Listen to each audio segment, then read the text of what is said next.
Mechanical advantage in action എന്ന ചാപ്റ്ററാണ് നമ്മൾ പഠിച്ചുകൊണ്ടിരുന്നത്. കഴിഞ്ഞ ക്ലാസ്സിൽ നമ്മൾ വിശദമായിട്ട് സിമ്പിൾ മെഷീൻ എന്നാൽ എന്താണ്, അതിനുശേഷം നമ്മൾ എന്താ പഠിച്ചത്, എഫേർട്ട് എന്താണ്, ലോഡ് എന്താണ്, മെക്കാനിക്കൽ അഡ്വാൻറ്റേജ് എന്താണെന്ന് പഠിച്ചു. അതിനുശേഷം നമ്മൾ സിമ്പിൾ മെഷീൻസിൽ ലിവറുകളെ പറ്റി പഠിച്ചു. First order, second order, third order. അപ്പോൾ ഇത്രയും പഠിച്ച് നിങ്ങളുടെ മനസ്സിൽ ഈ പറഞ്ഞ കാര്യങ്ങളെല്ലാം ഉണ്ടായിരിക്കും എന്ന് ഞാൻ വിശ്വസിക്കുന്നു. അതുണ്ടെങ്കിൽ ഇനി അങ്ങോട്ട് പഠിപ്പിക്കുന്ന കാര്യങ്ങളൊക്കെ പിടികിട്ടുള്ളൂ. അതുകൊണ്ടാണ് ഞാനിത് ആദ്യമേ എടുത്ത് പറഞ്ഞത്. സോ ആദ്യമായിട്ടാണ് നമ്മുടെ ചാനൽ കാണുന്നതെങ്കിൽ ഉറപ്പായിട്ട് ചാനൽ സബ്സ്ക്രൈബ് ചെയ്യാനും ലൈക്ക് ചെയ്യാനും കമൻറ്റ് ചെയ്യാനും ഒന്നും മറക്കണ്ട. നോട്ടിഫിക്കേഷൻസ് ഒക്കെ ഇനേബിൾ ചെയ്ത് വെച്ച് കഴിഞ്ഞാൽ പുതിയ പുതിയ ക്ലാസ്സുകളുടെ നോട്ടിഫിക്കേഷൻ നിങ്ങൾക്ക് കിട്ടുന്നതായിരിക്കും. അപ്പോൾ നമ്മൾ കഴിഞ്ഞ ക്ലാസ്സിൽ പറഞ്ഞു നമുക്ക് പലതരം സിമ്പിൾ മെഷീൻസുകളുണ്ട്. അതിലാദ്യം ലിവറുകൾ, അത് നമ്മൾ വളരെ വ്യക്തമായി ഇതിനോടകം തന്നെ പഠിച്ചിട്ടുണ്ടാകുമെന്ന് ഞാൻ വിശ്വസിക്കുന്നു. നെക്സ്റ്റ് നമ്മൾ പഠിക്കാൻ പോകുന്നതാണ് പുള്ളി. എന്താണ് പുള്ളി? അപ്പോൾ ഇത് നിങ്ങൾ വീട്ടിൽ കിണറുണ്ടെങ്കിൽ മോട്ടറൊക്കെ വർക്ക് ചെയ്യാത്ത എന്തെങ്കിലും സാഹചര്യമൊക്കെ വരുന്ന സമയത്ത് നിങ്ങൾ ഉറപ്പായിട്ടും ഈ ഒരു സാധനം കണ്ടിട്ടുണ്ടായിരിക്കും. ഇവൻ്റെ പേരാണ് പുള്ളി. ഒരു വീല് നടുക്കായിട്ട് ഒരു പോയിന്റ്, ഇതിനെ ക്രോസ് ആയിട്ട് ഇത് എന്ത് ചെയ്യും, റൊട്ടേറ്റ് ചെയ്യും. ഈ പറയുന്ന ഭാഗത്ത് ഒരു ഗ്രൂവ് ഉണ്ടായിരിക്കും, അതുവഴി കയറ് അല്ലെങ്കിൽ റോപ്പ് എന്ത് വേണമെങ്കിലും എന്ത് ചെയ്യും, മൂവ് ചെയ്യും. അപ്പോൾ ഇതാണ് ഒരു പുള്ളി എന്ന് പറയുന്നത്. അപ്പോൾ പുള്ളി എന്ന് വെച്ചാൽ എന്താണ്? Pulley is a simple machine consisting of a wheel mounted on an axle. ഈ നടുക്കത്തെ ഈ പറഞ്ഞ സംഭവം ഉണ്ടല്ലോ, അതിനാണ് ആക്സിൽ എന്ന് വിളിക്കുന്നത്. അതിന് ചുറ്റുമായിട്ടാണ് ഈ പറഞ്ഞ വീൽ എന്ത് ചെയ്യുന്നത്, കറങ്ങുന്നത്. വിത്ത് എ ഗ്രൂവ്ഡ് റിം. ഈ ഭാഗത്തിനാണല്ലോ റിം എന്ന് വിളിക്കുന്നത്. ആ റിമ്മിൽ ഒരു ഗ്രൂവ് ഉണ്ടായിരിക്കും അല്ലേ. നമ്മുടെ വണ്ടിയുടെ ടയറിൽ അല്ലേ, നമ്മൾ ഈ പറഞ്ഞ വീലിൽ ആ ടയർ ഊരി മാറ്റിക്കഴിഞ്ഞാൽ ഇരിക്കുന്ന ആ ഒരു ഭാഗം ഒരു പുള്ളി പോലെയാണ് ഇരിക്കുന്നത്. അതിലൂടെ റോപ്പോ കേബിളോ ഒക്കെ എന്ത് ചെയ്യും, റൺ ചെയ്യും. ഈ പുള്ളികൾ രണ്ട് തരത്തിലാണ് ഉള്ളത്. ഒന്ന് ഫിക്സഡ് പുള്ളിയും മറ്റൊന്ന് മൂവബിൾ പുള്ളിയും. എന്താ വ്യത്യാസം? ഇത് ഈ നടുക്കത്തെ പോയിന്റ് ഉണ്ടല്ലോ, നമ്മുടെ കിണറ്റിലൊക്കെ ഉപയോഗിക്കുന്ന കേസ്, അതൊരു പോയിന്റിൽ ഇങ്ങനെ തൂക്കിയിട്ടേക്കായിരിക്കും. ഇതൊരിക്കലും അനങ്ങത്തില്ല. അങ്ങനെ അനങ്ങാതിരിക്കുകയാണെങ്കിൽ ഇതാണ് ഫിക്സഡ് പുള്ളി എന്ന് പറയുന്നത്.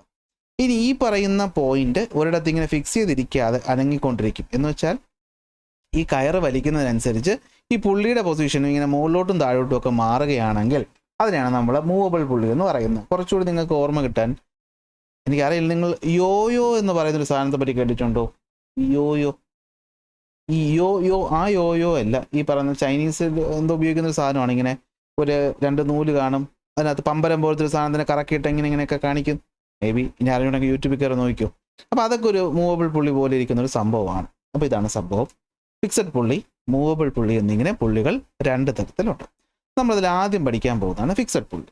എന്താണ് ഫിക്സഡ് പുള്ളി, എന്താണ് അതിൻ്റെ ജോലി, എന്താണ് അതിൻ്റെ മെക്കാനിക്കൽ അഡ്വാൻറ്റേജ്, ഇതാണ് നമ്മൾ പഠിക്കുന്നത്. അപ്പോൾ ഫിക്സഡ് പുള്ളി എന്ന് പറഞ്ഞാൽ ഇത് ഇങ്ങനെ ഇരിക്കും. ഒരു വശത്ത് ലോഡ് ഉണ്ടായിരിക്കും, മറ്റൊരു വശത്ത് എഫേർട്ട് ഉണ്ടായിരിക്കും. അപ്പോൾ നടുക്കൊരു പോയിന്റ് ഉണ്ടായിരിക്കും. അപ്പോൾ എഫേർട്ടുമായി ലോഡുമായി, അപ്പോൾ ഈ പോയിന്റ് ആയിരിക്കും എന്തെന്ന് പറയുന്നത്, ഫൽക്രം എന്ന് പറയുന്നു. അപ്പോൾ ഇത് എന്തിനു തുല്യമായിരിക്കും? ഒരു വശത്ത് ലോഡ്, മറ്റൊരു വശത്ത് ഫൽക്രം, മറ്റൊരു വശത്ത് എഫേർട്ട്. അപ്പോൾ ഈ പറയുന്ന ലോഡ്, എഫേർട്ട്, ഫൽക്രം എന്തിനു തുല്യമായിരിക്കും? അതായത് ഇതൊരു ഫസ്റ്റ് ഓർഡർ ലിവർ പോലെയല്ലേ ഇരിക്കുന്നത്, ഇതൊരു ഫസ്റ്റ് ഓർഡർ ലിവർ പോലെയല്ലേ ഇരിക്കുന്നത്. അപ്പോൾ ഒരു ഫിക്സഡ് പുള്ളി എന്ന് പറയുന്നത് ഒരു ഫസ്റ്റ് ഓർഡർ ലിവർ പോലെ ഇരിക്കും. ഒരു വശത്ത് ലോഡ്, ഒരു വശത്ത് ഫൽക്രം, മറ്റൊരു വശത്ത് എഫേർട്ട്. അപ്പോൾ ഈ പുള്ളി എന്ന് പറയുന്ന ഡിവൈസിൽ നിങ്ങൾ ശ്രദ്ധിക്കണം, നിങ്ങൾ ഈ സിസ്റ്റത്തിനെ മൊത്തമായിട്ട് കണക്കാക്കരുത്. പുള്ളിയെ സംബന്ധിച്ചിടത്തോളം എന്ത് മാത്രമേ ഉള്ളൂ, ഈ ഒരു ഭാഗം മാത്രമേ ഉള്ളൂ. അതിൻ്റെ ഒരു വശത്ത് ലോഡ്, ഒരു വശത്ത് എഫേർട്ട്, ഒരു വശത്ത് ഫൽക്രം. അപ്പോൾ നമ്മുടെ ഒരു ലിവർ പോലെയല്ലേ പ്രവർത്തിക്കുന്നത്. ഇനി നോക്കടാ, ഈ ലോഡ് നിങ്ങൾ കിണറ്റിൽ നിന്ന് വെള്ളം കോരിയിട്ടുണ്ടോ? ഉണ്ടെങ്കിൽ നിങ്ങൾക്ക് അറിയാൻ പറ്റും എന്തിനാണ് ഇത് ഉപയോഗിക്കുന്നത്. നമ്മളുടെ ഈ പറയുന്ന എഫേർട്ടും അല്ലെങ്കിൽ ഈ പറയുന്ന ലോഡിൻ്റെയും ഇൻറ്റൻസിറ്റി മാറ്റാനൊന്നുമല്ല, നമുക്ക് കുറച്ച് അനായാസമായിട്ട് എന്ത് ചെയ്യാൻ പറ്റണം, ഇതിനെ വലിച്ചിങ്ങനെ കോരാൻ പറ്റണം.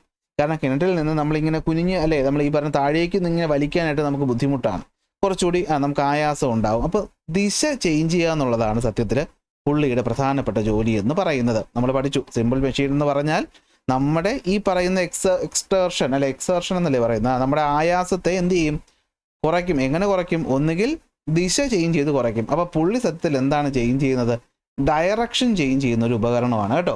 നമ്മൾ കിണറ്റിൽ നിന്നിങ്ങനെ മുകളിലോട്ട് കൊടുക്കേണ്ട ഫോഴ്സിനെ അത് ആയതുകൊണ്ട് ഗ്രാവിറ്റിക്ക് ഇങ്ങനെ എഗെയിൻസ്റ്റ് ആയിട്ട് ഇങ്ങനെ കൊടുക്കാൻ സഹായിക്കുന്ന ഒരു ഉപകരണമാണ് എന്തെന്ന് പറയുന്നത് പുള്ളി. അല്ലാതെ പുള്ളി ഒരിക്കലും എന്ത് ചെയ്യുന്നില്ല, നമ്മുടെ ആയാസത്തെ, അതായത് നമ്മൾ ഈ പറഞ്ഞ എഫേർട്ടിനെ ലോഡിനെ ഒന്നും ചേഞ്ച് ചെയ്യുന്നില്ല. അതിവിടെ നമുക്ക് മനസ്സിലാക്കാൻ പറ്റും. ഒരു വശത്ത് എഫേർട്ട്, മറ്റൊരു വശത്ത് ലോഡ്, നടുക്ക് ഫൽക്രം. നിങ്ങൾക്കറിയാം അല്ലേ, എന്തറിയാം, ലോഡ് മുതൽ ഫൽക്രം വരെയുള്ള ദൂരമാണ് എന്തെന്ന് പറയുന്നത്? ലോഡ് ആം എന്ന് പറയുന്നത്. എഫേർട്ട് മുതൽ ഫൽക്രം വരെയുള്ള ദൂരമാണ് എന്തെന്ന് പറയുന്നത്? എഫേർട്ട് ആം എന്ന് പറയുന്നു. ഇവിടെ നോക്കടാ, ഈ ദൂരവും തുല്യമല്ലേ? അതായത് ലോഡ് ആം എന്ന് പറയുന്നത് ഇവിടെ എന്തിന് തുല്യമാണ്? എഫേർട്ട് ആമിന് തുല്യമല്ലേ? ആണ്. അങ്ങനെയാണെങ്കിൽ അവിടുത്തെ മെക്കാനിക്കൽ അഡ്വാൻറ്റേജ് എന്ന് പറഞ്ഞാൽ നിങ്ങൾക്കറിയാലോ എന്താണത്? Effort arm by load arm. അതെന്തായിരിക്കും? മുകളും താഴെയും സെയിം വാല്യൂ ആകുമ്പോൾ 1ന് തുല്യമായിരിക്കും. അതായത് ലോഡും എഫേർട്ടും ഇവിടെ തുല്യമായിരിക്കും. എന്തിന് തുല്യം? നമ്മുടെ ഫസ്റ്റ് ഓർഡർ ലിവറിന് തുല്യം. So fixed pulleys are pulleys that rotate around a stationary axle. അത് നിങ്ങൾക്ക് മനസ്സിലായിട്ടുണ്ടാവും. ഈ ഫിക്സഡ് പുള്ളി എന്ന് പറയുന്നത് നമുക്ക് എന്തായിരിക്കും കണക്കാക്കാം? പല പല സ്പോക്കുകളുള്ള ഒരു വീല് പോലെ കണക്കാക്കാൻ പറ്റും. എന്ന് വെച്ചാൽ വേറൊന്നുമില്ല, ഇത് ഇങ്ങനെ നമ്മൾ സാധാരണ പുള്ളി എന്ന് പറയുമ്പോൾ ഇങ്ങനെ റൗണ്ട് ആയിട്ടായിരിക്കും കാണിക്കുന്നത്. ഈ റൗണ്ടിനകത്ത് ഇങ്ങനെ വരകളുണ്ടല്ലോ, ഈ വരകളെയാണ് സ്പോക്കുകൾ എന്ന് പറയുന്നത്. അപ്പോൾ ഇങ്ങനെയുള്ള കുറേ സ്പോക്കുകൾ ചേർന്നുണ്ടാകുന്നതാണ് ഒരു പുള്ളി എന്ന് നിങ്ങൾക്ക് വേണമെങ്കിൽ അസ്യൂം ചെയ്യാം. അതിൻ്റെ ഒരു വശത്തായിരിക്കും ലോഡ് ആക്ട് ചെയ്യുന്നത്, മറ്റൊരു വശത്തായിരിക്കും എക്സാക്ട്ലി ഓപ്പോസിറ്റ് വശത്തായിരിക്കും എഫർട്ട് ആക്ട് ചെയ്യുന്നത്. അപ്പോൾ ഇവിടെ ഒരു സ്പോക്ക് ഇങ്ങനെ വരച്ചിട്ടുണ്ടെങ്കിൽ അതിൻ്റെ നടുക്കത്തെ പോയിന്റ് ആയിരിക്കും ഫൽക്രം. അത് പറഞ്ഞു തരാനാണ് ഇത് പറഞ്ഞിരിക്കുന്നത്. If so, what will be the relation between load am and effort am of A പുള്ളി? ഇങ്ങനത്തെ ഒരു സിസ്റ്റം ആണെങ്കിൽ ഈ ദൂരവും തമ്മിലുള്ള റിലേഷനാണ് ചോദിച്ചിട്ടുള്ളത്. എന്തായിരിക്കും? രണ്ടും ഈക്വൽ ആയിരിക്കും. Effort arm and load arm are equal. എന്തായിരിക്കും? ഈക്വൽ ആയിരിക്കും, അല്ലെങ്കിൽ തുല്യമായിരിക്കും. So when we consider a fixed pulley without friction we have to apply dash. ഈ പറഞ്ഞ പുള്ളിക്ക് ഫ്രിക്ഷൻ ഒന്നും ഇല്ലെങ്കിൽ എഫേർട്ടും ലോഡ് തമ്മിലുള്ള ബന്ധമാണ് ചോദിച്ചിട്ടുള്ളത്. ഞാൻ ഓൾറെഡി പറഞ്ഞു തന്നു. എന്തായിരിക്കും? എഫേർട്ട് ഈക്വൽ ടു ലോഡ് ആയിരിക്കും. എഫേർട്ടും ലോഡും ഈക്വൽ ആയിരിക്കും. അങ്ങനെയാണെങ്കിൽ മെക്കാനിക്കൽ അഡ്വാൻറ്റേജ് എത്രയായിരിക്കും? അത് 1 ആയിരിക്കും. അങ്ങനെയാണെങ്കിൽ പിന്നെ എന്തിനാടാ ഇത് ഉപയോഗിക്കുന്നത്? അല്ലേ, എന്തിനാടാ കൊന്നിട്ടെന്നൊക്കെ ചോദിക്കുന്ന പോലെ പിന്നെ എന്തിനാടാ ഇത് ഉപയോഗിക്കുന്നത്? എന്തിനാണ്? Can reduce the magnitude of the applied force ആണോ? അല്ല, അതൊന്നും പറ്റത്തില്ല. പിന്നെ എന്ത് ചെയ്യാൻ പറ്റും? Can change the direction of the applied force. അപ്പോൾ അപ്ലൈഡ് ഫോഴ്സിൻ്റെ ദിശ ചേഞ്ച് ചെയ്ത് നമ്മുടെ ആയാസം കുറയ്ക്കുന്ന ഒരു ഉപകരണം മാത്രമാണ് ഒരു ഫിക്സഡ് പുള്ളി എന്ന് പറയുന്നത്. അപ്പോൾ ഒരു ഫിക്സഡ് പുള്ളി എന്ന് പറഞ്ഞാൽ എന്താണെന്ന് ചോദിച്ചാൽ അവിടെ നമ്മൾ എന്തൊക്കെ പഠിച്ചു വെക്കണം? ഫിക്സഡ് പുള്ളി എന്ന് പറയുന്നത് നമ്മൾ കൊടുക്കുന്ന എഫേർട്ടിന് തുല്യമായ ലോഡ് മാത്രമേ അത് വലിക്കത്തുള്ളൂ. ഫസ്റ്റ് ഓർഡർ ലിവറിന് തുല്യം തന്നെയാണ്. കാരണം ഇവിടെ റേഡിയസ് എന്ന് പറയുന്നത് രണ്ട് വശത്തും ഈക്വൽ ആണ്, ഐഡന്റിക്കൽ ലെങ്ത് ആണ്. അതുകൊണ്ട് ഒരു ഫ്രിക്ഷൻലെസ് പുള്ളിയിൽ എഫേർട്ടിന് തുല്യമായിരിക്കും ലോഡ്. അതായത് മെക്കാനിക്കൽ അഡ്വാൻറ്റേജ് എന്ന് പറയുന്നത് എപ്പോഴും 1ന് തുല്യമായിരിക്കും. അപ്പം പിന്നെ എന്തിനാണ് ഉപയോഗിക്കുന്നത്? Changing the direction of the applied force, not reducing its magnitude. ദിശ ചേഞ്ച് ചെയ്യാൻ മാത്രമാണ് ഉപയോഗിക്കുന്നത്. നമ്മുടെ കിണറിൽ ഉപയോഗിക്കുന്നു. ഫ്ലാഗ് പോൾ നമ്മൾ ഈ സ്വാതന്ത്ര്യ ദിനത്തിലൊക്കെ ഉയർത്താനായിട്ട് അവിടെയും എന്ത് ചെയ്യാറുണ്ട്? ഈ പറയുന്ന ഫിക്സഡ് പുള്ളി ഉപയോഗിക്കാറുണ്ട്. പിന്നെ അപ്പോൾ നോക്കാം, മൂവബിൾ പുള്ളി എന്ന് പറഞ്ഞാൽ എന്തായിരിക്കും? മൂവബിൾ പുള്ളിയിലാണ് നമ്മൾ ട്വിസ്റ്റ് തുടങ്ങുന്നത്. ഈ ചാപ്റ്റർ പഠിക്കണമെങ്കിൽ സത്യം പറയാലോ നിങ്ങൾ കുറച്ച് തല ഉപയോഗിച്ചേ പറ്റുള്ളൂ. കുറേയൊക്കെ നിങ്ങൾ ശ്രദ്ധിച്ച് കേൾക്കണം. മൂവബിൾ പുള്ളി എന്ന് പറയുമ്പോൾ എന്താണ്? അവിടെ മൂവ് ചെയ്യാൻ പറ്റും. നോക്കിക്കോ, ഇവിടുത്തെ പോയിന്റ് ആയിരിക്കും ഫിക്സ് ചെയ്ത് വെച്ചേക്കുന്നത്. ഈ പറയുന്ന പോയിന്റ് റിലേറ്റീവ്ലി നോക്കുമ്പോൾ നമ്മൾ ഈ നൂലിനെ മുകളിലോട്ട് വലിച്ചാൽ എന്ത് പറ്റും? ഈ പറയുന്ന സാധനവും ഇങ്ങനെ ഉയർന്ന് മുകളിലോട്ട് പോവുമല്ലോ. അപ്പോൾ ഈ പോയിന്റ് മൂവ് ചെയ്യും. അങ്ങനെ മൂവ് ചെയ്യാൻ പറ്റുന്നതാണ് എന്തെന്ന് പറയുന്നത്? മൂവബിൾ പുള്ളി എന്ന് പറയുന്നത്. അതായത് നമ്മൾ ഈ എഫേർട്ട് എന്ന് പറയുന്ന സാധനത്തിന് വലിക്കുമ്പോൾ ഇത് മൂവ് ചെയ്യും. എഫേർട്ട് എന്ന് പറയുന്നതിന് വലിക്കുമ്പോൾ ഇതെന്ത് ചെയ്യും? മൂവ് ചെയ്യും. അപ്പോൾ എഫേർട്ട് എന്ന് പറയുന്ന ഇതാണ്. മൂവ് ചെയ്യുന്ന ഇവിടെയാണ് ലോഡ് ആക്ട് ചെയ്യുന്നത്, അല്ലേ? നടുക്കായിരിക്കും ലോഡ് ആക്ട് ചെയ്യുന്നത്. ഇത് മൂവ് ചെയ്യുമ്പോൾ പിന്നെ അതിന് ഫൽക്രം എന്ന് വിളിക്കാൻ പറ്റത്തില്ല. അപ്പോൾ ഇതാണ് ലോഡ് എന്ന് പറയുന്നത്. നടുക്കാണ് ലോഡ്, ഈ വലതുവശത്താണ് എഫേർട്ട്. അങ്ങനെയാണെങ്കിൽ ഈ പറയുന്ന ഫൽക്രം എന്ന് പറയുന്ന പോയിന്റ് ഇതല്ലേ? അപ്പോൾ നിങ്ങൾ ചിലപ്പോൾ സംശയം വരും, സാറേ ഇതല്ലേ ഫൽക്രം, മുകളിലല്ലേ ഇരിക്കുന്നേടാ? നമ്മുടെ പുള്ളി എന്ന് പറഞ്ഞാൽ ഇത്രയല്ലേടാ ഉള്ളൂ. അപ്പോൾ അതിൻ്റെ ഈ ഒരു പോയിന്റ് അല്ലേ ടച്ച് ചെയ്തിരിക്കുന്ന പോയിന്റ്, ഈ പോയിന്റ് അല്ലേ മറ്റൊരു പോയിന്റ്, ഇതല്ലേ മൂന്നാമത്തെ പോയിന്റ്. അപ്പം അങ്ങനെ നോക്കുമ്പോൾ നമുക്ക് ഈ പോയിന്റ് വെളിയിലിരിക്കുന്ന പോയിന്റ് എടുക്കാൻ പറ്റുമോ? പറ്റത്തില്ല. അപ്പോൾ ഇവിടെയാണ് നമ്മൾ കൊടുക്കുന്ന എഫേർട്ട് എങ്കിൽ ലോഡ് ആക്ട് ചെയ്യുന്ന കൊത്ത നടുക്കായിരിക്കും. അപ്പോൾ അതാണ് ലോഡ് എന്ന് പറയുന്നത്. അങ്ങനെയാണെങ്കിൽ ഇതായിരിക്കും ഫൽക്രം എന്ന് പറയുന്നത്. അപ്പോൾ ഒരു മൂവബിൾ പുള്ളിയിൽ ഇതാണ് നിങ്ങൾ ആദ്യം മനസ്സിലാക്കേണ്ട പോയിന്റ്. എന്തല്ല, നേരത്തെ പോലെ നടുക്കല്ല ഫൽക്രം വരുന്നത്. ഈ പറയുന്ന സ്റ്റേഷനറിയെ നമ്മൾ കെട്ടിവെച്ചേക്കുന്ന പോയിന്റ് ഉണ്ടല്ലോ, അതിന് നേരെ വരുന്ന ഈ പോയിന്റ് ആയിരിക്കും എപ്പോഴും ഫൽക്രം എന്ന് പറയുന്നത്. അപ്പോൾ ഇവിടെ ഫൽക്രമായി, ഇവിടെ ലോഡായി, ഇവിടെ എഫേർട്ടായി. അപ്പോൾ ഇത് എന്തിനു തുല്യമാണ്? ഇത് സെക്കൻഡ് ഓർഡർ ലിവറിന് തുല്യമായിരിക്കും. അപ്പോൾ ഫിക്സഡ് പുള്ളി ഫസ്റ്റ് ഓർഡർ ആണെങ്കിൽ മൂവബിൾ പുള്ളി എന്തായിരിക്കും സെക്കൻഡ് ഓർഡർ, ഇതൊക്കെ ആയിരിക്കും ചോദിക്കാൻ ചാൻസ് ഉണ്ട്. അതായത് ഒരു വശത്ത് ഫൽക്രം, നടുക്ക് ലോഡ്, ഈ ഒരു വശത്ത് എഫേർട്ട്. ലിവർ പഠിച്ച് നിങ്ങൾക്കറിയാം, ഇങ്ങനത്തെ ഒരു സിസ്റ്റത്തിൽ മെക്കാനിക്കൽ അഡ്വാൻറ്റേജ് എന്ന് പറയുന്നത് എപ്പോഴും ഒന്നിനേക്കാളും കൂടുതലായിരിക്കും. അപ്പോൾ ഇതെവിടെ ഉപയോഗിക്കും? നിങ്ങൾ ക്രൈനുകൾ കണ്ടിട്ടുണ്ടോ? സാധനങ്ങൾ ലിഫ്റ്റ് ചെയ്യാൻ ഉപയോഗിക്കുന്ന ക്രൈന്. ഈ ക്രൈനുകളിൽ നമ്മൾ ഉപയോഗിക്കുന്നത് മൂവബിൾ പുള്ളിയാണ്. എന്താണ്? മൂവബിൾ പുള്ളിയാണ്. അപ്പോൾ ഒരു മൂവബിൾ പുള്ളി എന്ന് പറയുമ്പോൾ പിടികിട്ടി കാണുമല്ലോ. മൂവബിൾ പുള്ളിയെ സംബന്ധിച്ചിടത്തോളം നമ്മൾ നോക്കുമ്പോൾ എന്താണ് വ്യത്യാസം? ഇവിടെ നടുക്കത്തെ പോയിന്റ് അല്ല ഫൽക്രം. എന്താണ് ഫൽക്രം എന്ന് പറയുന്നത്? ഫിക്സഡ് ലൈനിൻ്റെ താഴെ വരുന്ന പോയിന്റ് ആയിരിക്കും. അതായത് നമ്മൾ കയറ് വലിക്കുന്നതിനനുസരിച്ച്, അതായത് ഇപ്പോൾ ഇതൊരു പുള്ളിയാണെന്ന് വിചാരിക്കുക. ഓക്കെ, ഇവിടെ ഒരു വയറുണ്ട്, ഇവിടെ ഒരു വയറുണ്ട്. അപ്പോൾ നമ്മളിങ്ങനെ വെച്ചിട്ട് എന്ത് ചെയ്യും? ഞാൻ ഇത് വെച്ചൊന്ന് കാണിക്കാൻ ശ്രമിക്കാം. പണിയാകുമോ എന്നെനിക്കറിയില്ല, ക്യാമറയുടെ ആംഗിളും തെറ്റിപ്പോയാലെന്നാൽ രക്ഷപ്പെട്ടു. ഓക്കെ, അപ്പോൾ ഇതാണ് നമ്മുടെ പോയിന്റ് എന്ന് പറയുന്നത്. ഓക്കെ, ഇങ്ങനെയാണ് ഇരിക്കുന്നത്, കാണുന്നുണ്ടോ? ഇങ്ങനെ ഇരിക്കുന്നു. അപ്പം ഞാൻ ഇതിനെ വലിക്കുമ്പോൾ, ഞാൻ ഈ പറയുന്ന ഒരു വശത്തിനെ വലിക്കുമ്പോൾ, ഈ വലിക്കുന്നതിനനുസരിച്ച് ഇത് മൂവ് ചെയ്യുമല്ലോ. ഇനി ഇതിൽ കൂടുതൽ എക്സാമ്പിൾ ഒന്നും. ഓക്കെ, മൂവ് ചെയ്യും. അത്രയും നിങ്ങൾ എന്ത് ചെയ്താൽ മതി? മനസ്സിലാക്കിയാൽ മതി. ഇപ്പം തന്നെ ചിലപ്പോൾ ക്യാമറയുടെ ഫോക്കസൊക്കെ പോയി കാണും. അപ്പം നമ്മൾ ഇങ്ങനെ ഒരു നൂലുണ്ടാകും, ഇവിടെ എന്തുണ്ടാകും? നമ്മുടെ പുള്ളി ഉണ്ടാകും. നമ്മൾ ഇതിനെ മുകളിലോട്ട് വലിക്കുന്നതിനനുസരിച്ച് ഈ നൂല് എന്ത് ചെയ്യും? പുള്ളിയും കൊണ്ട് മുകളിലോട്ട് പോകും. അപ്പോൾ പുള്ളി ഇങ്ങനെ ചലിച്ചുകൊണ്ടിരിക്കും. ഇതാണ് സംഭവം എന്ന് പറയും. Okay, so when effort is applied in a movable pulley, the pulley and the load will be lifted upward. കണ്ടോ? പുള്ളി ലോഡ് മുകളിലോട്ട് ലിഫ്റ്റ് ചെയ്യും. Okay, along the other side. This lifting caused by the rotation of the pulley along the pulley rotate ചെയ്യുന്നത് കൊണ്ടാണ്. ഇനി ഇവിടുത്തെ കാര്യത്തിലോട്ട് നമുക്ക് വരാം. If a movable pulley, the effort and the fulcrum are at either end and the Lord is in the middle, which is the order of this liver. ഇത് എന്ത് order ലിവറിന് തുല്യമാണ്? ഒരു വശത്ത് ഫൽക്രം, ഒരു വശത്ത് ലോഡ്, ഒരു വശത്ത് എഫേർട്ട്. എന്തിന് തുല്യമാണ്? സെക്കൻഡ് ഓർഡറിന് തുല്യമാണ്. ഇങ്ങനത്തെ പരീക്ഷയ്ക്ക് ചോദ്യം വരെ നല്ല ചാൻസ് ഉണ്ട്, പഠിച്ചോണം. ഇനി ലോഡാമോ എഫേർട്ടാമോ നമുക്കൊന്ന് ശ്രദ്ധിച്ചാലോ? നോക്കടാ, ഫൽക്രം മുതൽ ലോഡ് വരെയുള്ള ദൂരമാണ് ലോഡ് ആമെന്ന് പറയും. ഫൽക്രം മുതൽ എഫേർട്ട് വരെയുള്ള ദൂരമാണെന്ന് പറയുന്നത് എഫേർട്ട് ആമെന്ന് പറയുന്നത്. ഇവിടെ നോക്കിയേ, ലോഡ് ആമെന്ന് പറയുന്നത് എന്തിന് തുല്യമായിരിക്കും? നോക്കിക്കോ, ഇതാ പിടിച്ചു. ഇതാണല്ലോ നടുക്കത്തെ പോയിന്റ്.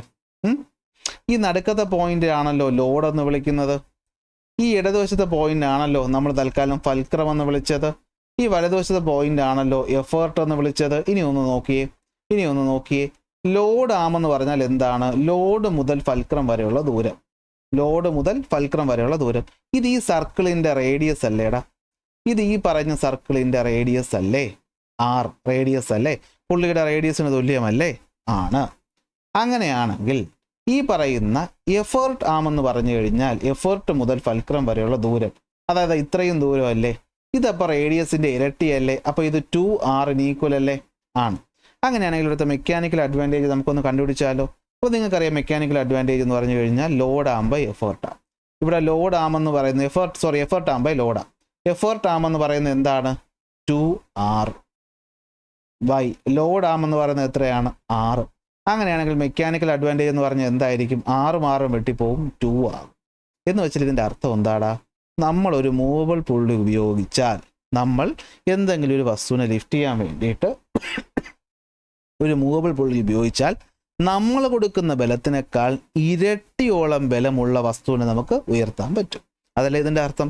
നമ്മൾ കൊടുക്കുന്ന ബലത്തിനേക്കാൾ ഇരട്ടിയോളം. കണ്ടോ? 2 times. Okay, so the mechanical advantage of a movable പുള്ളി, സിംഗിൾ മൂവബിൾ പുള്ളി എന്ന് പറയുന്നത് എത്രയാണ്? 2 ആണ്. എങ്ങനെ 2 വന്നു?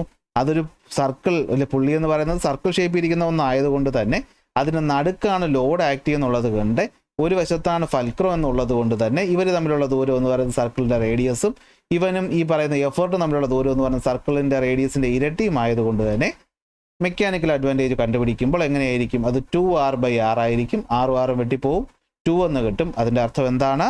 How many times of the load to be lifted should be applied? How many times of the load to be lifted should be applied effort B? അപ്പോൾ എന്ന് വെച്ചാൽ എന്തായിരിക്കും? എഫേർട്ട് എന്ന് പറയുന്നത് ഞാൻ കൊടുക്കുന്നത് 10 ആണെങ്കിൽ എനിക്കത് ഉപയോഗിച്ച് 20 ന്യൂട്ടൺ ലോഡിനെ ലിഫ്റ്റ് ചെയ്യാൻ പറ്റും.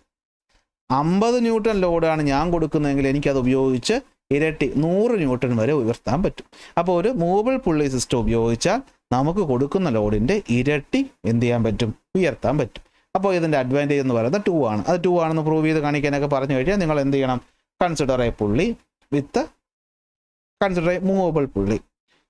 ഈ പറയുന്ന പോയിന്റ് എഫ്, ഈ പറയുന്ന പോയിന്റ് ഇ എന്ന് മാർക്ക് ചെയ്യുക, ഈ പറയുന്ന പോയിന്റ് എൽ എന്ന് മാർക്ക് ചെയ്യുക, എന്നിട്ട് ലോഡാമെന്ന് പറഞ്ഞാൽ ആറെന്ന് എടുത്തെഴുതി ഇതുപോലെ ചെയ്യുമ്പോൾ നിങ്ങൾക്ക് പ്രൂവ് ചെയ്യാൻ പറ്റും. ചിലപ്പോൾ ചോദിച്ചാൽ അങ്ങനെ പറ്റാമല്ലോ.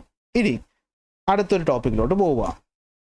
കിട്ടിക്കാണുമല്ലോ, പറഞ്ഞ കാര്യങ്ങൾ മനസ്സിലായി കാണുമെന്ന് ഞാൻ വിശ്വസിക്കുന്നു. അപ്പോൾ മൂവബിൾ പുള്ളിയിലോട്ട് വരികയാണ്. മൂവബിൾ പുള്ളി എന്ന് പറയുന്നത് എന്തിനു തുല്യമാണ്, ഒരു സെക്കൻഡ് ഓർഡർ ലിവറിന് തുല്യമാണ്. അതായത് ലോഡ് എന്ന് പറയുന്നത് എഫേർട്ടിനും ഫൽക്രത്തിനും ഇടയിലായിരിക്കും. ആംസിൻ്റെ ലെങ്തുകൾ നോക്കിയപ്പോൾ നമുക്കറിയാം, ലോഡ് ആം എന്ന് പറയുന്നത് ഫൽക്രം മുതൽ ലോഡ് വരെ, അത് ആ സർക്കിളിൻ്റെ റേഡിയസ് ആയിരിക്കും. എഫേർട്ട് ആം എന്ന് പറയുന്നത് എഫേർട്ട് മുതൽ ഫൽക്രം വരെ, അത് ഡയമീറ്റർ അല്ലെങ്കിൽ റേഡിയസിന് ഇരട്ടിയായിരിക്കും. ഓക്കെ, അപ്പോൾ ലോഡ് ആം എന്ന് പറയുന്നത് 6, എഫേർട്ട് ആം എന്ന് പറയുന്നത് 2r. അങ്ങനെയാണെങ്കിൽ മെക്കാനിക്കൽ അഡ്വാൻറ്റേജ് എന്ന് പറയുന്നത് load arm by effort arm അഥവാ 2r/r ആണ്. അത് 2 ആയിരിക്കും. അതിൻ്റെ അർത്ഥം എന്താണ്, mechanical advantage of a movable pulley is 2.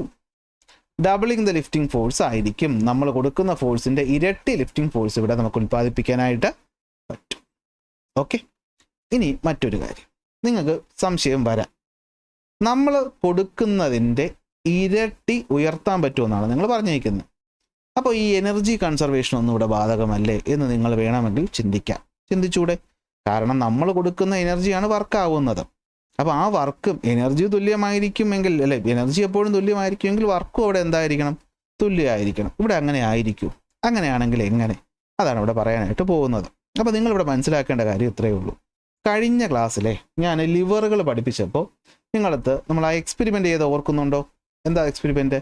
നമ്മളൊരു ലിവർ എടുത്തു, നടുക്കത്തെ അതിൻ്റെ സെൻറ്റർ ഓഫ് ഗ്രാവിറ്റി കണ്ടുപിടിച്ച് അതിനെ ഫൽക്രോ എന്ന് വിളിച്ചു. സെയിം ദൂരത്തിൽ നമ്മൾ 2 ഒരേ വെയിറ്റുകളെ കെട്ടിത്തൂക്കിയിട്ടു, 50 ഗ്രാം. ഓർക്കുന്നുണ്ടോ? ഇത് ഞാൻ മനസ്സിലാവാൻ വേണ്ടി പറഞ്ഞു തരികയാണേ. കാരണം പുള്ളി വെച്ച് പറയുന്നതിനേക്കാളും ഇത് വെച്ച് പറഞ്ഞു തന്നിട്ട് അതിലോട്ട് പോകുമ്പോൾ കുറച്ചുകൂടി ഈസി ആവുമെന്ന് എനിക്ക് തോന്നുന്നു. അപ്പോൾ 50 ഗ്രാമും ഈ ദൂരവും തുല്യമായപ്പോഴാണ് ബാലൻസ് ആയത്. ആണോ അല്ലേ? അപ്പം ഞാൻ അതിൽ ഒരിടത്തെ 50നെ മാറ്റിയിട്ട് 70 ഗ്രാം ആക്കിയപ്പോൾ നിങ്ങൾക്ക് അറിയാം നമ്മൾ ഈ ദൂരവും എന്ത് ചെയ്യണം, മാറ്റണം, അല്ലേ?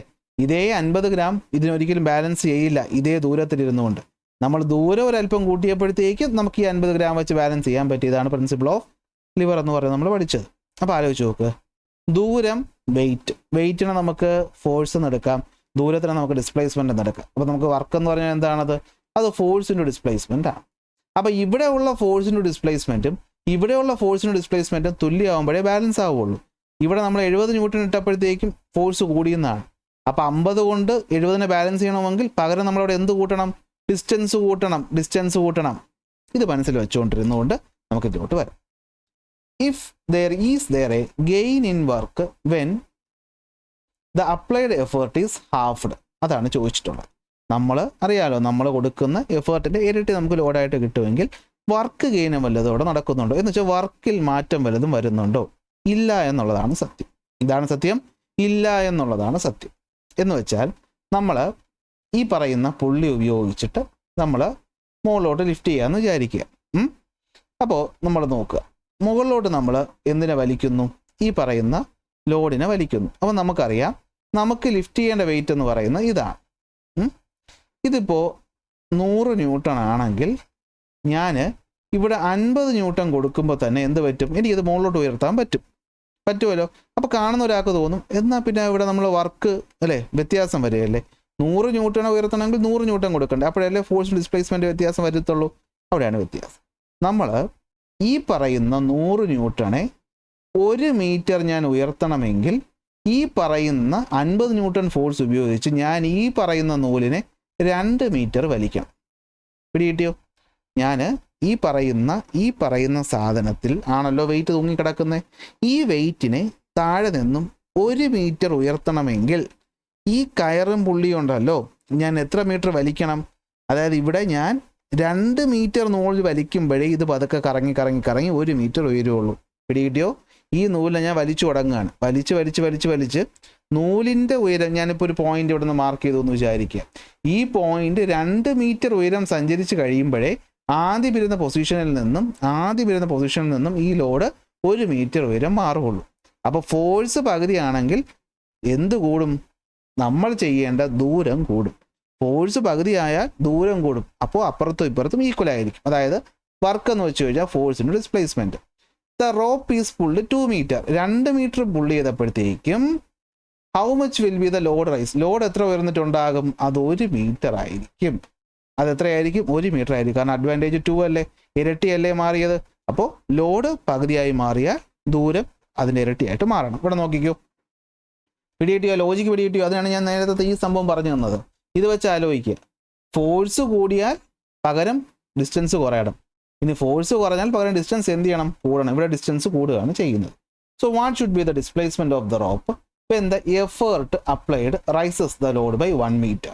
ഓക്കെ, റോപ്പ് എത്ര ഡിസ്പ്ലേസ് ചെയ്തിട്ടുണ്ട്? 1 മീറ്റർ ആണ് ഉയർന്നിട്ടുള്ളതെങ്കിൽ 2 മീറ്റർ എങ്കിലും റോപ്പ് ഡിസ്പ്ലേസ്മെന്റ് നടന്നാലേ ഇത് 1 മീറ്റർ ഉയരുള്ളൂ. അപ്പോഴേ അത് രണ്ടും തുല്യമാകത്തുള്ളൂ. അതായത് ഇവിടെയാണ് പറയുന്നത്, കണ്ടോ, വർക്ക് എന്ന് വെച്ചാൽ ഫോഴ്സിൻ്റെ ഡിസ്പ്ലേസ്മെന്റ്. ഫോഴ്സ് പകുതിയായാൽ അതനുസരിച്ച് ഡിസ്പ്ലേസ്മെന്റ് ഇരട്ടിയാവണം. അപ്പോൾ ആ ഇരട്ടിയും നമ്മൾ വെട്ടിപ്പോയിട്ട് വർക്ക് എന്ന് പറയുന്നത് എപ്പോഴും എന്തായിരിക്കും? ഫോഴ്സിൻ്റെ ഡിസ്പ്ലേസ്മെന്റിന് തുല്യമായിരിക്കും.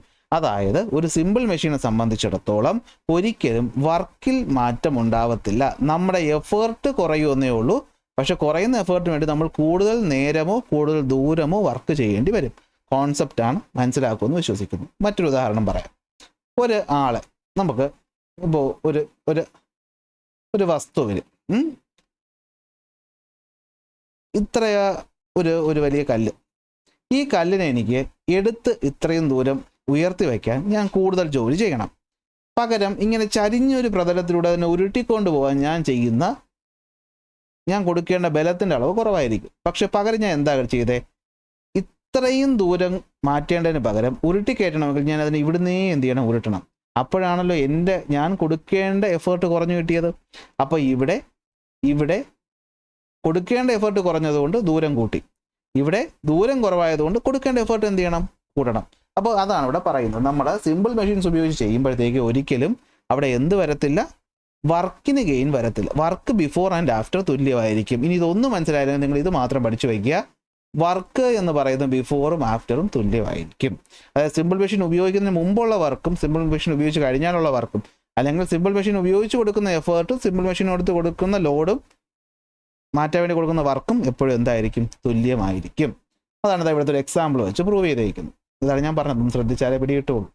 നോക്കടാ, a movable pulley is lifted to 6 is used to lift 600 newton load. 600 newton ഉള്ള ഒരു ലോഡിനെ ലിഫ്റ്റ് ചെയ്യാൻ വേണ്ടിയിട്ട് ഞാനൊരു പുള്ളി ഉപയോഗിച്ചു. When the rope is pulled 8 metre by applying a force of 300 newton. അപ്പോൾ ഇതിനെ ഉയർത്താൻ വേണ്ടിയിട്ട്, അതായത് ഇപ്പോൾ നിങ്ങളിങ്ങനെ സങ്കല്പിച്ച് നമുക്കൊന്ന് വരച്ചൊന്ന് കാണിക്കാൻ ശ്രമിക്കാം. ഇതാണൊരു പുള്ളി, ആദ്യം പുള്ളി ഇരിക്കുന്ന പൊസിഷൻ. ഈ പുള്ളിയിൽ ഞാൻ 600 ന്യൂട്ടൺ വെയിറ്റ് ഉള്ളൊരു വസ്തുവിനെ തൂക്കിയിട്ടേക്കാണ്. ഓക്കെ, ഇതിൽ ഒരു റോപ്പും അറ്റാച്ച് ചെയ്തിട്ടുണ്ട്. ഇതിന് എന്ത് ചെയ്തിട്ടുണ്ട്? ഒരു റോപ്പും അറ്റാച്ച് ചെയ്തിട്ടുണ്ട്. ഈ റോപ്പ് ഞാൻ 8 മീറ്റർ ഉയരം വലിച്ചു. അതായത് ആദ്യം ഇരുന്നത് ഇങ്ങനെയാണെന്ന് വിചാരിക്കുക. 8 മീറ്റർ ഉയരം ഞാൻ വലിച്ചു. വലിക്കാൻ വേണ്ടിയിട്ട് ഞാൻ കൊടുത്തത് എത്രയാണ്? 300 ന്യൂട്ടൺ ബലമാണ്. എങ്കിൽ ലോഡ് എന്ന് പറയുന്നത് ഇവിടെ ഉണ്ടായിരുന്നു ആദ്യം. ഞാൻ 8 മീറ്റർ ദൂരം മുകളിലോട്ട് വലിച്ചപ്പോഴത്തേക്കും ഈ പുള്ളിയുടെ ഉയരം ഇപ്പോഴുള്ള ഈ പുള്ളിയുടെ പൊസിഷൻ എന്ന് പറയുന്നത് ഇവിടെയാണ്. അതായത് ഇത്രയും ദൂരം 4 മീറ്റർ ദൂരം ഇത് സഞ്ചരിച്ചു. 4 മീറ്റർ ദൂരം സഞ്ചരിച്ചു എങ്കിൽ ഇവിടെ വർക്ക് ഗെയിനൊന്നും ഉണ്ടായിട്ടില്ല എന്നുള്ളത് പ്രൂവ് ചെയ്യാനാണ് പറഞ്ഞേക്കുന്നത്. ഇത് പ്രൂവ് ചെയ്യാൻ ഒരു ബുദ്ധിമുട്ടുമില്ല, നമുക്കറിയാം അല്ലേ. ആദ്യം നമ്മൾ എടുക്കുന്നത് ഈ ലോഡും ഈ ദൂരവും, അടുത്ത് നമ്മൾ കൺസിഡർ ചെയ്യുന്നത് ഈ ലോഡും ഈ ദൂരവും. നോക്കടാ, ഡിസ്പ്ലേസ്മെന്റ് ഓഫ് ദ ഒബ്ജക്റ്റ്. ഇതാണല്ലോ നമ്മുടെ ഒബ്ജക്റ്റ്. എത്ര ദൂരം ഡിസ്പ്ലേസ് ചെയ്തു? 4 മീറ്റർ. എത്രയായിരുന്നു അതിൻ്റെ ബലം? 600 ന്യൂട്ടൺ. നമ്മൾ വയറിന് എത്ര ദൂരം വലിച്ചു? 8 മീറ്റർ. എത്ര ബലം കൊടുത്തു? 300. സോ ഇവിടുത്തെ വർക്ക്, ആദ്യത്തെ ഈ സിസ്റ്റത്തിൻ്റെ വർക്ക് എത്രയാണ്? 600 × 4 2400. ഇതിൻ്റെ വർക്ക് എത്രയാണ്? 300 × 8 എത്രയായിരിക്കും? അതും 2400 തന്നെ ആയിരിക്കും. കണ്ടോ? അപ്പോൾ വർക്ക് ബിഫോറും ആഫ്റ്ററും ഈക്വൽ ആയിരിക്കും. ഇവിടെ 600 ന്യൂട്ടണ് ഞാൻ 300 ന്യൂട്ടൺ കൊണ്ട് ബാലൻസ് ചെയ്ത് വലിച്ചിട്ടുണ്ടെങ്കിൽ 4 മീറ്റർ ദൂരം വലിക്കാൻ ഞാൻ 8 മീറ്റർ ചെയ്യേണ്ടി വന്നു. പിടികിട്ടിയോ?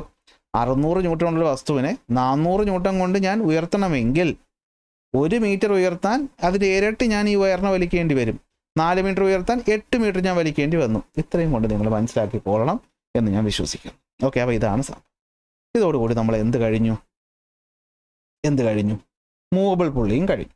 മൂവബിൾ പുള്ളി ഗെയിൻ ഇൻ വർക്ക് മനസ്സിലായല്ലോ. ഇപ്പം എന്താ റോപ്പ് ഈസ് പുള്ളി 2 മീറ്റർ, ഇൻ ദ മൂവബിൾ പുള്ളി ലോഡ് റൈസ് ചെയ്യുന്ന എപ്പോഴും 1 മീറ്റർ ആയിരിക്കും. അപ്പോൾ അത് മനസ്സിലായി, ഇരട്ടിയുടെ കളിയാണ് എപ്പോഴും ഉണ്ടാവുന്നത്. സോ വർക്കിനെ സംബന്ധിച്ചിടത്തോളം അവിടെ ഒരിക്കലും ഒരു ഗെയിന് ഉണ്ടാകാൻ പോകുന്നില്ല. വർക്കിനെ സംബന്ധിച്ച് അവിടെ ഒരു ഗെയിനും ഉണ്ടാകാനായിട്ട് പോകുന്നില്ല എന്നുള്ള കാര്യം മനസ്സിലാക്കുക. ഓക്കെ, നെക്സ്റ്റ് വരുന്നതാണ് wheel and axle. Okay, wheel and axle. ഈ വീൽ ആൻഡ് ആക്സിൽ നിങ്ങൾ എവിടെയെങ്കിലും കണ്ടിട്ടുണ്ടോ? നിങ്ങളുടെ ഡേ ടു ഡേ ലൈഫിൽ ഞാൻ പറയാം, നിങ്ങൾ ഉറപ്പായിട്ട് കണ്ടിട്ടുണ്ട്. നിങ്ങൾ കാറിൽ സഞ്ചരിച്ചിട്ടുണ്ടോ? ഈ കാറിൻ്റെ സ്റ്റിയറിംഗ് വീലുണ്ടല്ലോ, എന്തിന് ഉദാഹരണമാണ്? വീൽ ആൻഡ് ആക്സിലിന് തുല്യമാണ്. പോട്ടെ, നമ്മുടെ ഈ ട്രെയിനൊക്കെ ട്രാക്കിലൂടെ ഉരുണ്ടു പോകുന്നത് കണ്ടിട്ടുണ്ടോ? അതിലുള്ളത് എന്ത് തന്നെയാണ്? വീലും ആക്സിലുമാണ്. അതായത് കറങ്ങുന്ന ഒരു വസ്തു വീല്, അതിന് നടുക്കായിട്ട് കൊടുത്തേക്കുന്ന അതിനോടൊപ്പം കറങ്ങുന്ന ഒരു സാധനം, ഇതിനാണ് നമ്മൾ ആക്സിൽ എന്ന് വിളിക്കുന്നത്. ഇത് വീല്, ഇത് ആക്സിൽ. വീല് കറങ്ങുന്നതിനോട് അതേ രൂപത്തിൽ ആരും കറങ്ങും, ആക്സിലും കറങ്ങും. അപ്പോൾ പിന്നെ എന്തിനാ അതിൻ്റെ ഉപയോഗം? വീല് കറങ്ങുന്ന അതുപോലെയല്ലേ ആക്സിൽ കറങ്ങുന്നത്. അതുകൊണ്ട് വല്ല ഗുണമുണ്ടോ? ഉണ്ട്. എന്താണ് ഗുണം? തൊട്ട് മുമ്പേ പറഞ്ഞ ഗുണം. എന്ത് ഗുണം? സിമ്പിൾ മെഷീനുകളിൽ വർക്ക് എന്ന് പറയുന്നത് ബിഫോറും ആഫ്റ്ററും അല്ലെങ്കിൽ എഫേർട്ടും ലോഡും ഈക്വൽ ആയിരിക്കും. ഒരിടത്ത് നമ്മൾ ഫോഴ്സ് കൂട്ടിയാൽ അപ്പുറത്ത് നമ്മൾ ഡിസ്റ്റൻസ് കൂട്ടണം. ഇനി ഒരിടത്ത് നമ്മൾ ഡിസ്റ്റൻസ് കൂട്ടിയാൽ അപ്പുറത്ത് അതനുസരിച്ച് എന്ത് കൂടും? ഫോഴ്സ് കൂടും. കിട്ടിയോ? ഇവിടെ അതാ നടക്കുന്നത്. ഈ പറയുന്ന വീല് കറങ്ങുന്നതിനനുസരിച്ച് നടുക്കത്തെ ഈ ചെറിയ സാധനം കറങ്ങും. അപ്പം വീല് നമ്മളാണ് കറക്കുന്നതെങ്കിൽ ഈ പറഞ്ഞ ആക്സിൽ ഇതിനോടൊപ്പം കറങ്ങുമല്ലോ. അപ്പം നമ്മളിവിടെ കൊടുക്കുന്ന എന്തോ ഒരു സാധനത്തിന് വ്യത്യാസം വരും. എന്താ വ്യത്യാസം? ഡിസ്റ്റൻസ്. നമ്മൾ കൊടുക്കുന്ന പോയിന്റ് മുതൽ ഈ സെൻറ്റർ വരെയുള്ള ദൂരം, അതൊരു സർക്കിൾ ആയതുകൊണ്ട് നമുക്ക് റേഡിയസ് എന്ന് വിളിച്ചുകൂടെ? ഈ പറഞ്ഞ ചെറിയ വൃത്തത്തിനും ഒരു സെൻറ്റർ ഉണ്ടല്ലോ, അതുകൊണ്ട് ഇവിടെ വരെയുള്ള ദൂരവും സത്യത്തിൽ റേഡിയസ് തന്നെ അല്ലേ? ആണ്. അപ്പം നമുക്കിവിടെ കാണുമ്പോൾ എന്താ മനസ്സിലാവുന്നത്? നമ്മളൊരു ബലം ഇവിടെ കൊടുക്കുന്നു, കൊടുത്തതിനെ കറക്കുന്നു. ബലം ആക്ട് ചെയ്യുന്ന റേഡിയസ് ഇവിടെ കൂടുതൽ, ഇവിടെ കുറവാണ്. പക്ഷെ നമുക്കറിയാം ഇവിടെ കൊടുക്കുന്ന വർക്കും ഇവിടെ കിട്ടുന്ന വർക്കും തുല്യമാകണം. അപ്പം ഇവിടെ നമ്മുടെ ദൂരം കൂടുതൽ, ഫോഴ്സ് കുറവ്. അപ്പം ഇവിടെ ദൂരം കുറവാകുമ്പോൾ ഇവിടെ ഫോഴ്സ് എന്ത് ചെയ്യണം? കൂടണം. ഒരു ലോജിക്ക് നിങ്ങൾക്കിപ്പോൾ ഒരു സാധനം കത്തിയിട്ടുണ്ടാകുമെന്ന് ഞാൻ വിശ്വസിക്കുന്നു. അതായത് ഈ പറയുന്ന ടയറുകളെ അങ്ങോട്ടും ഇങ്ങോട്ടും കറക്കാനാണ് ആരുപയോഗിക്കുന്നത്? സ്റ്റിയറിംഗ് ഉപയോഗിക്കുന്നത്. ഈ സ്റ്റിയറിംഗ് തീരെ ചെറുതാണെങ്കിൽ നിങ്ങൾ ആലോചിച്ച് നോക്കിയേ, നമുക്ക് ഈ ടയർ ഇറക്കി. ഇപ്പോഴത്തെ ഇലക്ട്രോണിക് സ്റ്റിയറിംഗ് ഉള്ള വണ്ടികളുടെ കാര്യം അല്ല പറയുന്നത് കേട്ടോ, പണ്ടത്തെ സ്റ്റിയറിങ്ങിൻ്റെ കാര്യമാണ് പറയുന്നത്. നിങ്ങളത് കണ്ടിട്ടുണ്ടോ എന്ന് അറിയില്ല. പണ്ട് ഈ പറയുന്നത് നമ്മളെ ലോറി, പണ്ടത്തെ ലോറിയൊക്കെ വളയ്ക്കുന്നത് നിങ്ങൾ കണ്ടിട്ടുണ്ടോ? ആ ഡ്രൈവർ അതിൻ്റെ മുകളിൽ കയറി നിന്ന് പിടിച്ച് വലിച്ചതിരിക്കുന്നു. ആ സ്റ്റിയറിങ്ങിൻ്റെ വലിപ്പവും ഭയങ്കര കൂടുതലായിരിക്കും അല്ലേ? ബസ്സിൻ്റെ സ്റ്റിയറിങ്ങും കാറിൻ്റെ സ്റ്റിയറിംഗ് നിങ്ങൾ നോക്കിയിട്ടുണ്ടോ? കാറിൻ്റെ സ്റ്റിയറിംഗ് ചെറുതായിരിക്കും, ബസ്സിൻ്റെ പക്ഷേ കുറച്ചുകൂടി വലുതായിരിക്കും. പ്രത്യേകിച്ച് പ്രൈവറ്റ് ബസ്സും KSRTC ബസ്സും. ഇപ്പോഴത്തെ ഹൈടെക് ബസ്സിൻ്റെ കാര്യം അല്ല പറയുന്നത്, ഇച്ചിരി പഴയതിൻ്റെ സാധനം. എന്തുകൊണ്ടാണ്? അപ്പോൾ നമ്മൾ ഈ പറയുന്ന സാധനം കറക്കുമ്പോൾ നമ്മൾ എന്ത് ചെയ്യും? കൂടുതൽ ദൂരത്തിലാണ് ചെറിയ ബലം കൊടുക്കുന്നത്. അപ്പോൾ ഈ ബലം താഴോട്ട് ട്രാൻസ്ഫർ ആയി പോകുമ്പോൾ ദൂരം കുറയും. അപ്പോൾ അവിടുത്തെ ബലം എന്ത് ചെയ്യും? നോർമലി കൂടണം. ശാസ്ത്രീയമായി എന്ത് ചെയ്യണം? കൂടണം. അപ്പോൾ നമുക്ക് ടയർ കറക്കാൻ നല്ല ബലം വേണം. പക്ഷെ അത്രയും ബലം നമ്മൾ കൈകൊണ്ട് കൊടുത്താൽ നമ്മൾ പെട്ടെന്ന് ക്ഷീണിച്ചു പോകും. അപ്പോൾ അത് മാറ്റാൻ വേണ്ടിയിട്ടാണ് നമ്മൾ ഈ വീൽ ആക്സിൽ മെക്കാനിക്സ് ഉപയോഗിക്കുന്നത്. ഞാൻ എക്സാമ്പിൾ നിങ്ങൾക്ക് അറിയാവുന്ന സ്റ്റിയറിംഗ് ആയതുകൊണ്ടാണ് പറയുന്നത്. ഇപ്പോൾ കിണറ്റിൽ നിന്ന് വെള്ളം എടുക്കുന്ന കേസ് നോക്കുക. ഈ കിണറ്റിൽ നിന്ന് വെള്ളം എടുക്കാനായിട്ട് നമുക്കറിയാം ബലം കൊടുത്ത് സാധാ പുള്ളി വെച്ച് ഉപയോഗിക്കാം. പക്ഷെ നമ്മളിവിടെ ഈ വീൽ ആൻഡ് ആക്സിൽ ഉപയോഗിക്കുമ്പോൾ ഈ വീല് കറക്കാനായിട്ട് അപ്പോൾ ഇതേ വെള്ളം നമ്മൾ ഒരു പുള്ളി ഉപയോഗിച്ചിട്ടാണ് കറക്കുന്നതെങ്കിൽ, ഒരു കയറ് കെട്ടിയിട്ട് ഒരു പുള്ളി ഉപയോഗിച്ചിട്ടാണ് വലിക്കുന്നതെങ്കിൽ നമ്മളിവിടെ കൂടുതൽ ബലം അല്ലെങ്കിൽ കൂടുതൽ ഫോഴ്സ് കൊടുക്കേണ്ടി വരും. അതേ സാധനം ഈ ഒരു വീൽ ആക്സിൽ മെത്തേഡിലാവുമ്പോൾ എന്ത് പറ്റും? നമ്മൾ ഈ വീല് കറക്കുന്നതനുസരിച്ച് ഈ ആക്സിലും കറങ്ങും. അപ്പോൾ അതിൽ ഈ പറയുന്ന നൂല് ചുരുണ്ട് വരുമ്പോഴത്തേക്കും ഇത് മുകളിലോട്ട് കയറി വരും. ഇതാണ് സംഭവം. അപ്പോൾ ഇവിടെ നമ്മൾ കൊടുക്കേണ്ട ബലത്തേക്കാൾ കുറഞ്ഞ ബലം ഇവിടെ കൊടുത്താൽ മതി. എന്തുകൊണ്ടെന്ന് വെച്ച് കഴിഞ്ഞാൽ ഇവിടെ നമ്മൾ ബലം കൊടുക്കുമ്പോൾ ഇവിടെ ടോർക്ക് എന്ന് പറയുന്നൊരു സംഭവമാണ് വരുന്നത് കേട്ടോ. റൊട്ടേറ്റിംഗ് ഫോഴ്സിനാണ് ടോർക്ക് എന്ന് പറയുന്നത്. നമ്മളൊരു ബലം കൊടുത്തു, ഈ ബലം സെൻറ്റർ തമ്മിലുള്ള ഡിസ്റ്റൻസ് ആണ് R. ഇതിനാണ് ടോർക്ക് എന്ന് പറയുന്നത്. ടേണിംഗ് ഫോഴ്സ് എന്ന് പറയും. ഇവിടെ നമ്മൾ കൊടുക്കുന്ന ടേണിംഗ് ഫോഴ്സ് എന്ന് പറയുന്നത് ഇത്രയും ദൂരത്തേക്ക്, ക്യാപിറ്റൽ R ദൂരത്തേക്കാണ്. പക്ഷെ അതേ ബലം ഇവിടെ ആക്ട് ചെയ്യുമ്പോൾ അത് സ്മോൾ r ദൂരത്തേക്കാണ്. അപ്പോൾ മെക്കാനിക്കൽ അഡ്വാൻറ്റേജിൽ എന്ത് മാറ്റം വരും? നമുക്കൊന്ന് നോക്കിയാലോ. നോക്കടാ, ഇവിടെ നോക്കിയേ, വലിയ സർക്കിളിൻ്റെ റേഡിയസ് 2π. അതിൻ്റെ ഈ പറയുന്ന ദൂരം ഒന്ന് എടുത്തേ. റേഡിയസ് എടുക്കണം, ദൂരം പറയുമ്പോൾ കുറച്ചുകൂടി കിട്ടും. ഇവിടെ ഇത്രയും ദൂരം കറങ്ങും, ഇവിടെ ഇത്രയും ദൂരം കറങ്ങും. അപ്പോൾ സർക്കിളിൻ്റെ പെരിമീറ്റർ 2πr എന്നറിയാലോ. ഇവിടെ സഞ്ചരിച്ച ദൂരം നമുക്കറിയാം. വർക്ക് എന്ന് പറഞ്ഞു കഴിഞ്ഞാൽ ഫോഴ്സ് ഇൻറ്റു ഡിസ്പ്ലേസ്മെൻറ്റ്. ഞാൻ നേരത്തെ പറഞ്ഞറിയാമല്ലോ, ഫോഴ്സ് കൂടിയാൽ അപ്പുറത്തെ കേസിൽ ഡിസ്പ്ലേസ്മെൻറ്റ് കുറയണം, അപ്പോഴേ എന്ത് പറ്റുള്ളൂ, ബാലൻസ് ആവുള്ളൂ. അപ്പോൾ ഇവിടെ നോക്കിയേ, നമ്മൾ ഈ വലിയ സർക്കിൾ കറക്കുന്ന സമയത്ത് കൂടുതൽ ദൂരം പോകുന്നുണ്ട്. അതായത് 2π ക്യാപിറ്റൽ ആർ ദൂരമാണ് കറങ്ങുന്നത്. ഇവിടെ ആണെങ്കിലോ 2π സ്മോൾ ആർ ദൂരമായിരിക്കും കറങ്ങുന്നത്. അപ്പോൾ ഇവിടെ നമ്മൾ കൊടുക്കുന്ന ബലവും അത് കാരണം ഇവിടെ ഉണ്ടാകുന്ന വർക്ക് എന്ന് പറഞ്ഞാൽ എന്തായിരിക്കും എഫേർട്ട് ഇൻറ്റു 2πr. നമ്മൾ കൊടുക്കുന്ന ബലത്തിന് എഫേർട്ട് എന്നല്ലേ വിളിക്കുന്നത്. അപ്പോൾ എഫേർട്ട് ഇൻറ്റു 2πr. നമുക്കിവിടെ കിട്ടുന്ന ബലം എന്ന് പറഞ്ഞാൽ എന്തായിരിക്കും, ഇവിടെയാണ് ലോഡ് കൊടുക്കുന്നത്. അപ്പോൾ ഇവിടെ കിട്ടുന്ന എന്തായിരിക്കും, ലോഡ് ഇൻറ്റു 2πr. അപ്പോൾ ഇവിടെ നോക്കിയാൽ നിങ്ങൾക്ക് കാണാൻ പറ്റുന്നുണ്ടോ, ഇതൊരു വലിയ സംഖ്യ, ഇതൊരു ചെറിയ സംഖ്യ, ഇതൊരു വലിയ സംഖ്യ, ഇതൊരു ചെറിയ സംഖ്യ. നമ്മൾ കൊടുക്കുന്ന എഫേർട്ട് ഇൻറ്റു ഈ സംഖ്യ ചെയ്യുമ്പോൾ ഇവിടെ തുല്യത വരണമെങ്കിൽ ഈ പറയുന്ന ലോഡ് എന്ത് ചെയ്യണം, ലോഡ് എന്ന് പറയുന്ന ബലം എന്ത് ചെയ്യണം, കൂടണ്ടേ. അപ്പോൾ നമുക്ക് എന്ത് കൊടുക്കാൻ പറ്റും, നമ്മളൊരു ചെറിയ എഫേർട്ട് കൊടുത്തുകൊണ്ട് നമുക്ക് വലിയൊരു ലോഡ് വലിക്കാൻ പറ്റും. ഇവിടെ നോക്കിയേ, നമുക്കിങ്ങനെ കണ്ടുപിടിക്കാം. അപ്പോൾ ഇവിടെ ലോഡ് ബൈ എഫേർട്ട്, ഇവിടെ എഫേർട്ട് ഉണ്ട്, ഇവിടെ ലോഡുണ്ട്. നമുക്കറിയാം മെക്കാനിക്കൽ അഡ്വാൻറ്റേജിൻ്റെ ഫോർമുല എന്താണ്, ലോഡ് ബൈ എഫേർട്ട്. അപ്പോൾ ലോഡിനെ ഇവിടെ ഇട്ടു, ഈ എഫേർട്ടിനെ താഴെ കൊണ്ടുവന്നു. അപ്പോൾ എന്തായി, ലോഡ് ബൈ എഫേർട്ട്. ഇത് എന്തിന് ഈക്വലാണ്, 2πr by 2π small R, 2π capital R by എന്താണ് 2π സ്മോൾ ആർ. 2πയും 2πയും വെട്ടി, capital R by small R. അപ്പോൾ ഇവിടുത്തെ മെക്കാനിക്കൽ അഡ്വാൻറ്റേജ് എന്ന് പറയുന്നത് എന്തിന് ഈക്വൽ ആയിരിക്കും, റേഡിയസ് തമ്മിലുള്ള വ്യത്യാസത്തിന് ഈക്വൽ ആയിരിക്കും. പിടികിട്ടിയോ, വലിയ റേഡിയസും ഇവിടെ ചെറിയ റേഡിയസും ആണെങ്കിൽ നമുക്ക് മെക്കാനിക്കൽ അഡ്വാൻറ്റേജ് കൂടും. Since the radius of the wheel is larger than the radius of the axle and the radius of the axle is small, mechanical advantage will be greater than 1. As the radius of the wheel increases, the mechanical advantage also increases. ഇതാണ് സംഭവം. പിടികിട്ടിയോ? നമ്മൾ വലിയ ഒരു ദൂരം കറക്കി ചെറിയ ബലം കൊടുക്കുമ്പോൾ അപ്പുറത്തത് ചെറിയ ദൂരം കറങ്ങി വലിയ ബലം കൊടുക്കും. അപ്പോൾ അതുകൊണ്ടാണ് നമുക്ക് ഈസി ആയിട്ട് ഈ പറയുന്ന വീൽ ആക്സിൽ സിസ്റ്റം ഉപയോഗിച്ചുകൊണ്ട് ലോഡുകളെ മൂവ് ചെയ്യിപ്പിക്കാനായിട്ട് പറ്റുന്നത്. ഓക്കെ ആണല്ലോ, മൂവ് ചെയ്യിപ്പിക്കാനായിട്ട് പറ്റുന്നത്. ഇതാണ് എന്തെന്ന് പറയുന്നത്, വീൽ ആക്സിൽ എന്ന് പറയുന്നത്. അപ്പോൾ വീൽ ആൻഡ് ആക്സിൽ സിസ്റ്റം എന്ന് പറയുമ്പോൾ പിടികിട്ടി കാണുമല്ലോ. എന്തായിരിക്കും, distance moved by the object tied to the axle rope after 1 full rotation എന്ന് പറയുന്നത് 2π സ്മോൾ ആർ. ചെറിയ ആക്സിൽ എന്ന് പറഞ്ഞാൽ അറിയാമല്ലോ, ഇത് വീല്, ഇത് ആക്സിൽ. ആക്സിലിൽ കെട്ടിയിട്ടുള്ള ഒബ്ജക്റ്റ് മൂവ് ചെയ്യുന്ന ദൂരം എന്ന് പറയുന്നത് ഇതിൻ്റെ പെരിമീറ്റർ. അപ്പോൾ എന്താണ്, 2π സ്മോൾ ആർ. ഈ വലിയതിലാണെങ്കിൽ അത് എന്തായിരിക്കും, വലിയ ഒബ്ജക്റ്റ് മൂവ് ചെയ്ത ദൂരം എന്ന് വെച്ചാൽ എന്തായിരിക്കും, അത് 2π ക്യാപിറ്റൽ ആർ. അപ്പോൾ ഇവിടെ കൂടുതൽ ദൂരം സഞ്ചരിച്ചു, അതേ ഫോഴ്സ് അത് ഇങ്ങോട്ട് ട്രാൻസ്മിറ്റ് ചെയ്ത് വരുമ്പോഴത്തേക്കും ദൂരം കുറവാണ്, അപ്പോൾ ഫോഴ്സ് എന്ത് ചെയ്യും, കൂടും. അപ്പോൾ അതാണ് മെക്കാനിക്കൽ അഡ്വാൻറ്റേജ് എന്ന് പറയുന്നത്. Load by effort capital R by small R ആയിട്ട് വരും. സോ എത്രത്തോളം വലുത് ഉപയോഗിക്കാൻ പറ്റൂ അത്രത്തോളം കൂടുതൽ ബലം നമുക്ക് ഇവിടെ നിന്ന് കിട്ടും. ഒരു ഉദാഹരണം ഞാൻ പറഞ്ഞു തരട്ടെ. ഇത് ചിലപ്പോൾ നിങ്ങൾ കണ്ടിട്ടുണ്ടായിരിക്കും. അതായത് ചില നട്ട് സ്ക്രൂ ഒക്കെ ഉണ്ടല്ലോ, ഇതിങ്ങനെ ജാമായിരിക്കുമ്പോൾ നമ്മൾ ചെറിയ സ്പാനർ ഉപയോഗിച്ചിട്ട് നമ്മൾ ഊരാൻ നോക്കിയാൽ പറ്റത്തില്ല. പക്ഷേ ഈ സ്പാനറിനോടൊപ്പം തന്നെ ചില ആൾക്കാർ ഈ ഒരു വലിയ പൈപ്പും കൂടെ വെച്ചിട്ട് നമ്മൾ ഒന്ന് കൊടുക്കുമ്പോഴത്തേക്കും ഇത് ഊരി വരും. ആൺകുട്ടികൾ ചിലപ്പോൾ ശ്രദ്ധിച്ചിട്ടുണ്ടായിരിക്കും. എന്തുകൊണ്ടാ ദേ ഈ കറങ്ങുന്ന റൊട്ടേറ്റിംഗ് ദൂരം കൂടുതലാണ്. അപ്പോൾ കൂടുതൽ ബലം എവിടെ ആക്ട് ചെയ്യും, ഇവിടെ ആക്ട് ചെയ്യും. ഇവിടെ നമ്മൾ കുറച്ച് ബലം കൊടുത്താൽ മതിയാകും. അപ്പോൾ ഇങ്ങനെയാണ് വീൽ ആൻഡ് ആക്സിൽ സിസ്റ്റം വർക്കാവുന്നത്. സ്റ്റിയറിംഗ് കറക്കുന്ന കേസിൽ ഇത് തന്നെയാണ്. അപ്പോൾ സ്റ്റിയറിംഗ് നമുക്ക് ചെറിയ ബലം നമ്മൾ കൊടുത്താൽ മതി. ഇത്രയും ദൂരം നമ്മൾ മൂവിപ്പിക്കുന്നതുകൊണ്ട് തന്നെ ഇവിടുത്തെ വർക്ക് ആക്സിലൂടെ ട്രാൻസ്മിറ്റ് ചെയ്യുമ്പോൾ അവിടെ ദൂരം കുറച്ച് മതി എന്നുള്ളത് കൊണ്ട് ഫോഴ്സ് എന്തായിട്ട് മാറും, കൂടുതലായിട്ട് മാറും. അങ്ങനെ നമുക്ക് ഈസി ആയിട്ട് കാര്യങ്ങൾ ചെയ്യാനായിട്ട് പറ്റും. ഇതാണ് വീൽ ആൻഡ് ആക്സിൽ സിസ്റ്റത്തിനകത്ത് പറയുന്നത്. അപ്പോൾ എന്താ അവിടെ പഠിച്ചു വെക്കേണ്ടത്, ഒരു വീൽ ആൻഡ് ആക്സിൽ സിസ്റ്റത്തിനെ സംബന്ധിച്ചിടത്തോളം മെക്കാനിക്കൽ അഡ്വാൻറ്റേജ് എന്ന് പറയുന്നത് എന്തിന് തുല്യമായിരിക്കും, വലിയ സർക്കിളിൻ്റെ റേഡിയസ് ബൈ ചെറിയ സർക്കിളിൻ്റെ റേഡിയസ്. വലിയ സർക്കിളിൻ്റെ റേഡിയസ് എത്രത്തോളം കൂടുന്നു അത്രത്തോളം മെക്കാനിക്കൽ അഡ്വാൻറ്റേജും കൂടും. ഇതാണ് പറയുന്നത്. ഇവരുടെ റേഷ്യോ എത്രയാണോ വരുന്നത് അത്രത്തോളം മെക്കാനിക്കൽ അഡ്വാൻറ്റേജ് ഇവിടെ കൂടിക്കിട്ടും. അപ്പോൾ ഇതാണ് എന്തെന്ന് പറയുന്നത് വീൽ ആൻഡ് ആക്സിൽ എന്ന് പറയുന്നത്. വീൽ ആൻഡ് ആക്സിൽ എന്ന് പറയുന്നത്. ഓക്കെ ആയി കാണുമെന്ന് ഞാൻ വിശ്വസിക്കുന്നു. ഓക്കെ, അതായത് വർക്ക് ഗെയിൻ ഇവിടെ ഉണ്ടാകത്തില്ല, എഫേർട്ട് നമുക്ക് കുറഞ്ഞു കിട്ടും, പക്ഷേ നമുക്ക് കിട്ടുന്ന ലോഡ് കപ്പാസിറ്റി എന്ന് പറയുന്നത് കൂടുതൽ ആയിരിക്കും. ഇതാണ് എന്തെന്ന് പറയുന്നത്, വീൽ ആൻഡ് ആക്സിൽ എന്ന് പറയുന്നത്. ഓക്കെ ആണല്ലോ. നെക്സ്റ്റ് നമുക്ക് വരുന്നത് എന്താണ്, ഗിയറാണ്.